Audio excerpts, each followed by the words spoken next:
سلام البنات، واش راكم؟ ان شاء الله تكونوا كامل بخير.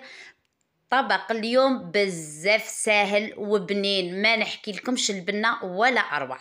ظلمه تاع الفلفل، بنينه اقتصاديه ماشي كامل مكلفه. شوفوا كيفاش راهي طيبه حميمه، الله الله. ها وليك درتها بالروز، طايبه لداخل ما شاء الله. بالنسبه ليا ما كاش كيما الاطباق السهله والبسيطه. نتكلوا على ربي. بسم الله. نحط داخل طنجره زيت سخن، نزيد عليها حبيبه تاع البصل. بالنسبه لي دوكا راهو تاع الشالوت الرقبي، انا استغليت قلت نطيب بهذا احسن. هكذا يسخن مليح هذاك الزيت ويتحمس، خليه حتى يدبل هذاك البصل. زدت عليه طوماطيش، عندي زوج حبيبات كبار تاع الطوماطيش، ارحيهم مع التوابل، الملح، فلفل الكحل، شويه راس الحانوت، شويه زنجبيل وشويه تاع الكركم. هكذا زدت عليها الحميصه وشويه تاع الحشيش. هكذا نخليها غير تتحمس غير بالعقل. كي طابت هكذا دخلها الحميصه، هنا راهي طيبه. انا دائما نطيب الحميصه من قبل، مرقتها غير بكاس تاع الماء هكذا وخليها تطيب في غردها. نغطي عليها ونخليها تطيب في غردها. نروحو نوجدو الحشو اللي ندير نعمر به الفلفل. الرز غليت شويه تاع رز راهو طايب هنايا، غليته في الماء والملح عادي. زدت عليه شويه تاع الدجاج مرحي، البصل وسنينه تاع الثوم والحشيش، ونضيفو التوابل، الملح، فلفل الكحل، راس الحانوت، كزبر، مغرفه صغيره تاع القرفه، غير كميه صغيره ماشي بزاف.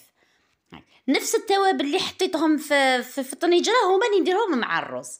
وما درت له لا بيض ولا شابلور ولا شيء، اصلا الرز وحده راه يحكم يتماسك. نحرك جيدا، نخلط المكونات مع بعضها هكذا، نخلط كلش مليح. الرز راهو طايب، زدت عليه هذاك الدجاج والبصل والحشيش والتوابل هكذايا كيما راكي تشوفي.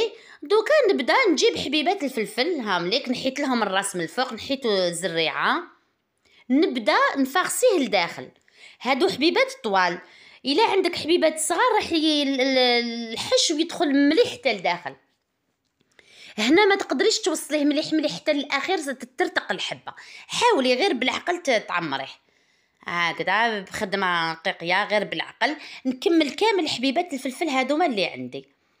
حاولي تضغطي غير بشويه بشويه، توصليه حتى للاخير للنهايه تاعو بلا ما تكسري الحبه هكذا. فاغسيه غير بالعقل. والله العظيم وصفه سهله بسيطه وبنينه، تحمري بها وجهك. ديريها دايما نقول كطبق تاني في رمضان مع الشوربه هكذا. وصفه سهله في 5 دقائق تحضريها وما تكلفيش نفسك تاني. ها ملي كملت كاع الحبيبه تاع الفلفل اللي عندي، نحط المقله فيها الزيت السخون ونحط حبيبات الفلفل على نار هاديه، نغطي عليه حتى يطيب، نقلبو كامل في الجوانب. تقدري طيبيه على 2 طرق، كيما راهو عاودي رجعيه داخل الطنجره، ولا ديريه في المول اللي يدخل الفور، حطي هذيك لاصوص طوماط وست فيه وديري له الفرomاج وحطيه يتحمر. هاي ليك النتيجه اللي تحصلنا عليها. شهيتكم في الجنه خياتي بالصحه والهنا.